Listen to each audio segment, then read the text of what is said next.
Shri Guru Namaha children. Yesterday we saw business, profession and employment, isn't it? Now we are going to see the activities on the basis of ownership. Okay, see private enterprises. An enterprises is said to be a private enterprise where it is owned, managed and controlled by person rather other than government. See, private enterprises in the sense the government will not interfere, and then everything is owned and managed by the individual person or group of persons. And then you can I can give as a small example: sole tradership, sole proprietorship, and then partnership. Public enterprises. Public enterprises presents all the activities will comes under the government. And enterprises is said to be a public enterprise where it is owned, managed, and controlled by government. So everybody is under the control of government or any of its agencies, government agencies, or both. Public enterprises may be organized in several forms, such as departmental undertaking, public work department, and public corporation, oil and natural gas, and then government company, state trading corporation, and then joint enterprises. An enterprises is said to be a joint enterprise where it is owned, managed, and controlled by government and private enterprise. Example, Maruti Suzuki. See, this joint enterprise is now partially government and partially private. So both of them are running the business. So that is called as joint enterprises. Activities on the basis of functions. See, but business activities are divided into two. One is industry, another one is commerce. So industry in the sense, see all the products. So raw materials they will collect and then they will convert into finished products. Okay, industry includes all those business activities which are connected with raising, producing, or processing of consumer goods. Example: bread, butter, cheese, shoes, or capital goods like machineries. Commerce in the sense it is establish a link between the producer and the consumer of goods and maintain a smooth and uninterpreted flow of goods from producer to consumer. See, right from the producer to consumer, whatever activities are there, everything is comes under commerce. Characteristics of business. The essential characteristics of business are as follows: production or procurement of goods. Goods must be produced and procured in order to satisfy human wants. Whatever it may be, it should satisfy the human wants. Sale, transfer, or exchange. There must be sale or exchange of goods or service when a person gives clothes for her personal consumption. It is not a business because there is no transfer of sales. See, for example, if we are manufacturing the goods for our own purpose, that is not a business. Okay, if they are going to sell that same product, it's a business. Dealing in goods and services. Goods purchased or procured may be consumer goods like cloth, pen, brush, bag, etc., or produced goods like plant, plant and machinery.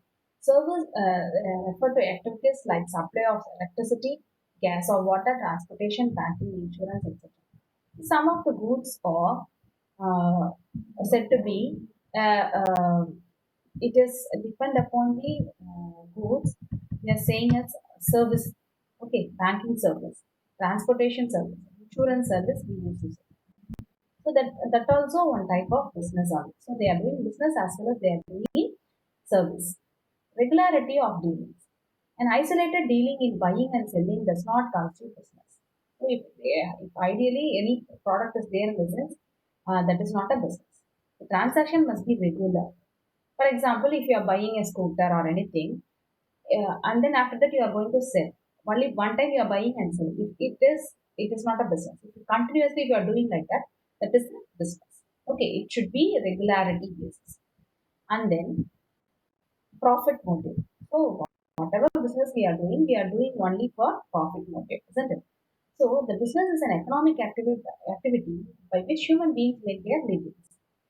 So it is in fact the attraction of profit which spurs people to do business. So then it is only motivating the people to do the business. Element of risk. The profit that is expected in the business is always uncertain because it depends upon a number of factors beyond the control of the businessman. For example, exchange in consumer preference, shortage of raw materials, transport bottlenecks, power crisis, etc. may upset business conclusion and the result in loss. That is why profit is said to be a reward for risk taking. Thus, any business activities include an element of risk. See, element of risk. So many risks are included in the business. So the customer preference that we cannot say, isn't it?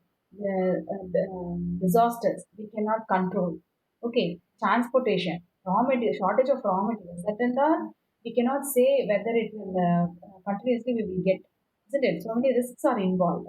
So the profit is said to be said to be a reward of risk take. So many risks they are taking, then only they are getting the profits. Okay, objective of business. See, so many objectives are there. In that, we are going to see five objective of business. What is the objective? Objective in the sense aim. So, what is the aim of the business? Why we are doing business? Economic object. The economic object in the sense it says on we are running the business only for profit motive, isn't it? So what we should do now, we should create the customer. Innovatively we should give the products. Then only it will reach the consumer. Okay, so then only your economic will improve, isn't it? Social objective. Social objective in the sense anything you have to do for the society. Okay, whatever business you are doing, even though you should give any support to the society. For example, if you are keeping an eye camp or you are giving barricades and then you are maintaining the park, that is not one social objective only. Okay, so you should fulfill the expectation of the public. And then organizational objective, what organization will think, no, they should what is the expectation of the consumer that they should fulfill, and then they want to expand the business, they want to modernize the business, they want to supply the goods to the consumer on time, they should satisfy the consumer everything they needed. So that is the main aim of the organization. And then human objective. So what the people will think, no, the for example, if any employee is working in the company in the sense they need they we should motivate, we should fulfill their expectation.